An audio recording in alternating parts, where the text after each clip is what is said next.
ये award function है और आपको पूर्व में इस बात का अनुभव भी है।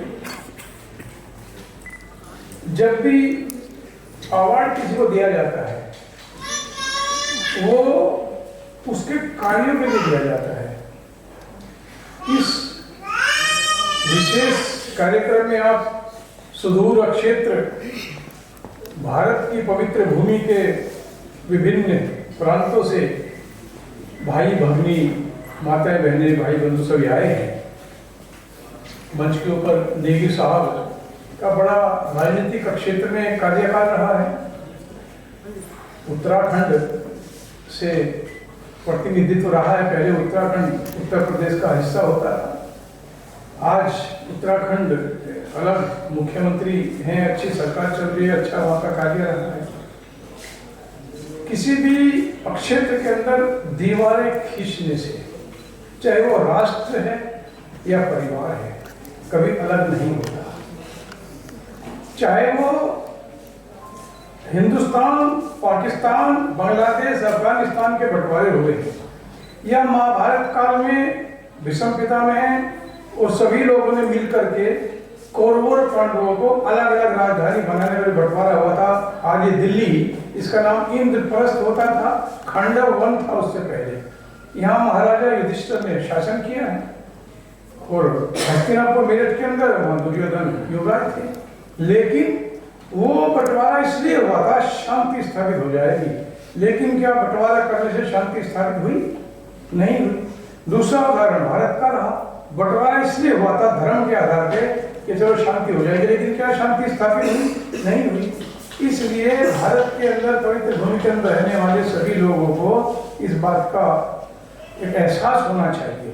आप सब भारत हैं, आप राष्ट्र हैं। सिर्फ एक मिट्टी के टुकड़े को हम लोग राष्ट्र नहीं कह सकते। राष्ट्र भावनाओं से बनता है।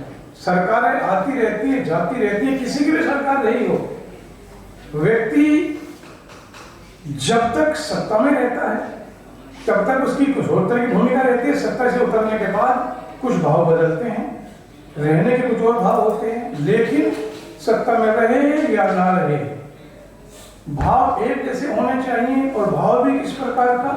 हम रहें या ना रहें, राष्ट्र रहना चाहिए, इस प्रकार का भाव रहना चाहिए। आपसे और हमसे राष्ट्र बनेगा।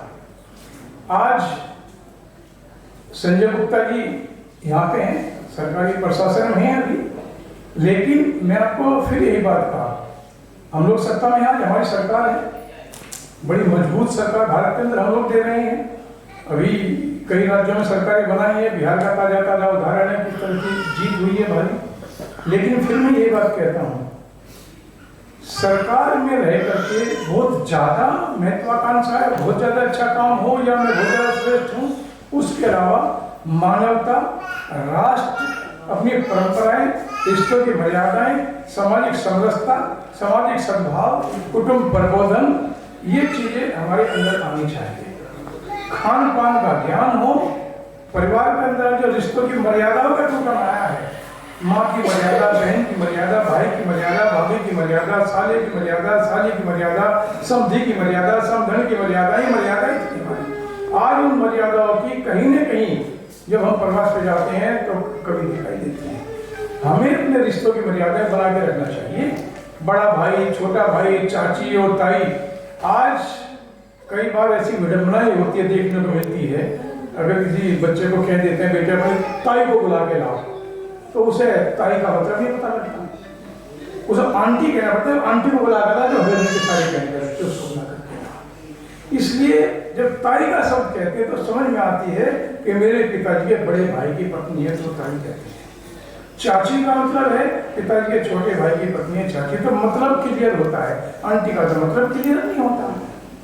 हमारी संस्कृति बहुत मजबूत है, हमारी जड़ी बूटियां बहुत मजबूत हैं, हमारे मंत्र बहुत मजबूत हैं। और वो चीज राष्ट्र ने कोरोना काल में दिखाई दी है। कोरोना काल के अंदर जब मैं आयुष मंत्रालय में था, जो कोरोना लगा, हमने काढ़े के पैकेट्स बनाए थे, अगर आपके ध्यान होगा, और वो काढ़ा पूरे विश्व के अंदर गया है।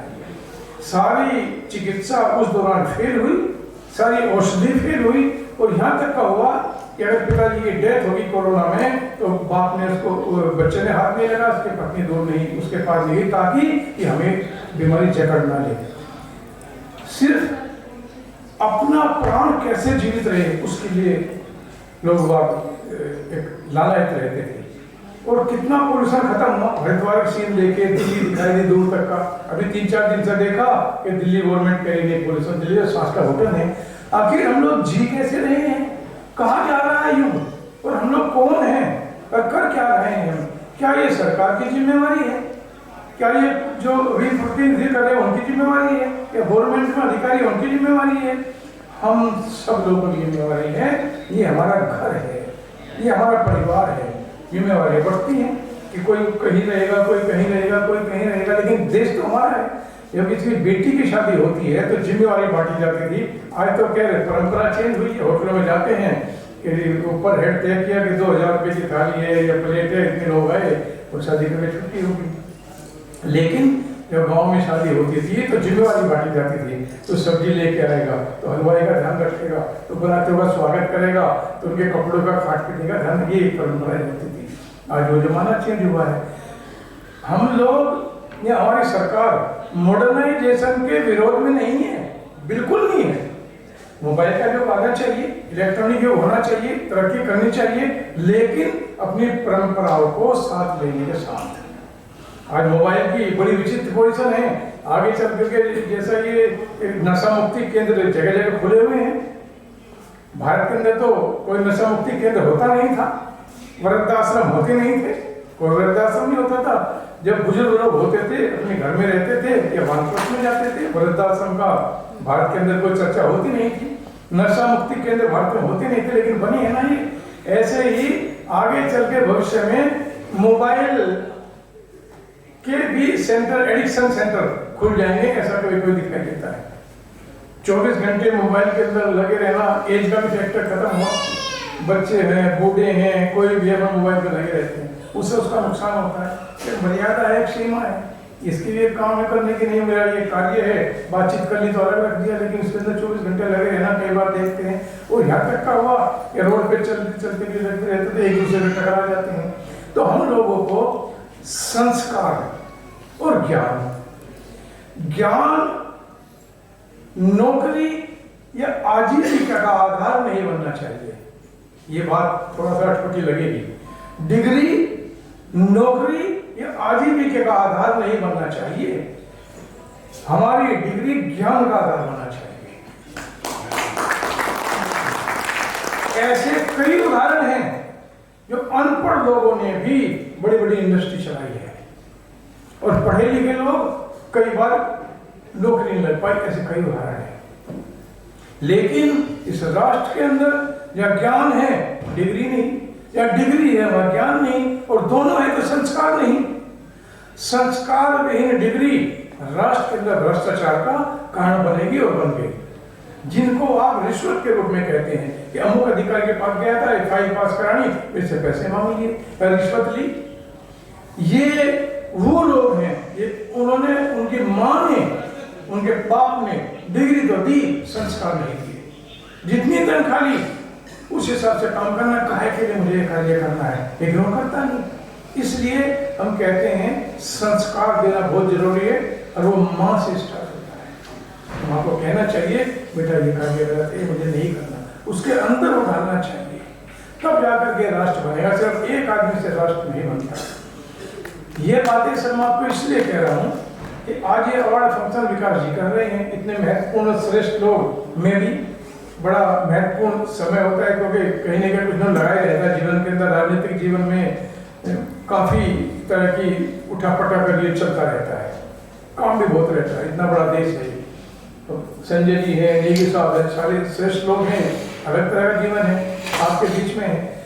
सिर्फ इस बात का संदेश देने के लिए कि जिस सब्जेक्ट को लेकर के आपको अवार्ड दिया जा रहा है, किसी को शिक्षा के लिए अच्छा अवार्ड दिया जाएगा, सोशल वर्कर के लिए दिया जाएगा, चिकित्सा के लिए दिया जाएगा।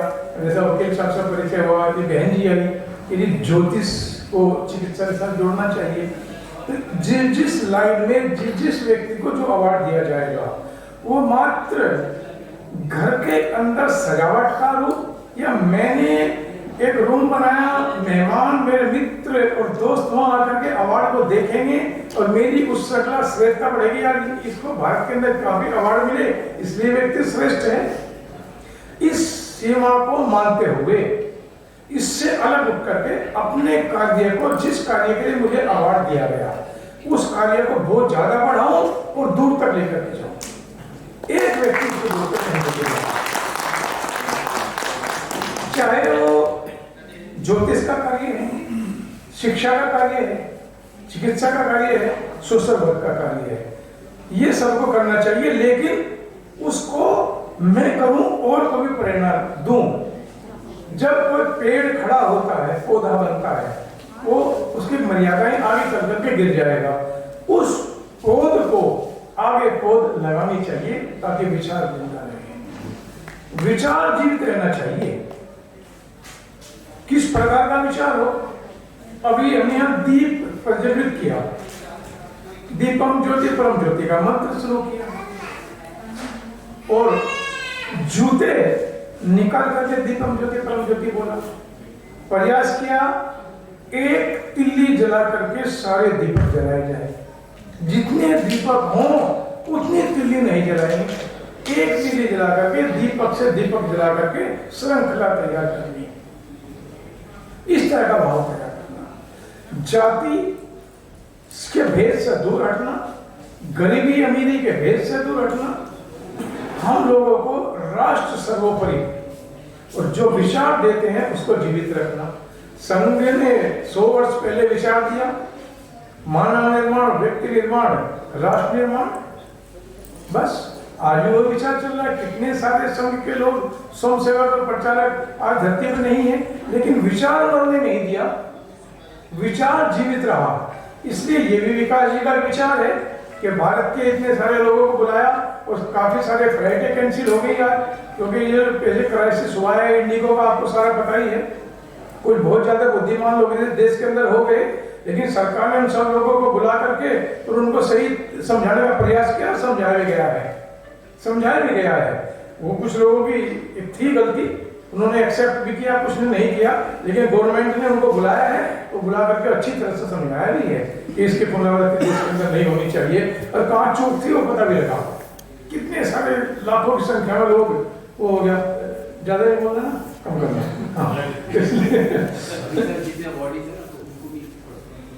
हाँ, तो इसलिए क्या है, ये पोलिटिकल मस्त तो है नहीं, भाषण का भी दिन नहीं है, बस मात्र एक लाइन में इतना ही कहना है, आपको जिस विषय को विकास जी ने मेहनत करके, आपने मेहनत की, भाड़ा खर्चा किया, समय खर्च किया, अवार्ड लेना है यहाँ, लेकिन इस अवार्ड के पीछे जो संदेश छिपा हुआ है उसको पालन करना, मात्र अवार्ड लेकर के घर की सजावट नहीं होनी चाहिए, घर की खूबसूरती नहीं होनी चाहिए, हो भी रहे, लेकिन मुझे ये चीज मिली है, मेरे में बोझ आया है। जब कोई चीज मिलती है या संगठन में दायित्व मिलता है, मुझे कश्मीर एक बार भेजा प्रभारी बना के, 2014 में वहाँ सैलाब आया था, 40 फीट वाटर था वहाँ, जब मैं इंचार्ज बन के गया कश्मीर का, राजनाथ जी राष्ट्रीय अध्यक्ष थे, जब मैंने वहाँ जाकर देखा कश्मीर वहाँ था ही नहीं, इस तरह की स्थिति, लेकिन लक्ष्य को देख करके डरना नहीं, थकना नहीं, टूटना नहीं, उसको भेद के आना, और जिन लोगों ने भेजा उनकी मदद नहीं लेनी। भगवान श्री रामचंद्र जी की पत्नी को रावण उठा करके लेकर के गए, लेकिन रामचंद्र जी ने अपने भाई से, अपने परिवार से तो मदद नहीं मांगी थी। किसकिंदा पर्वत पे गए, उन्हीं से तेरा प्यार करके लेकर मैं एक व्यक्ति जहां भी जाऊंगा, इतनी सामर्थ्य होनी चाहिए कि वहां जाकर के लक्ष्य को भेद के आना, और उसका कॉन्फिडेंस तो हो, बहुत ज्यादा आत्मविश्वास तो हो, लेकिन घमंड नहीं होना चाहिए। आत्मविश्वास और घमंड में डिफरेंस रखना चाहिए, किस बात का घमंड करना। इसलिए आप सभी बहुत धन्यवाद के पात्र हैं, और पवित्र भूमि दिल्ली इंद्रप्रस्थ के अंदर आप आए हैं, विकास जी ऐसा प्रयास करते रहे, आप लोग से लोग भी आते रहे, सब लोग आते, लेकिन फ्लाइट के क्राइसिस की वजह से नहीं आए। आप सबका धन्यवाद, आप सभी का आभार। नेगी जी और संजय जी आज यहाँ कीमती समय निकाल करके इस मंच के ऊपर आए हैं, विकास जी के बुलावे से। अब देखो मैं समझता हूँ कि आज देखो शरीर के अंदर भी विकास जी सबसे कमजोर दिखाई दे रहे हैं, सब इनसे मोटे मोटे हैं लेकिन काम ये बहुत बड़ा कर रहे हैं।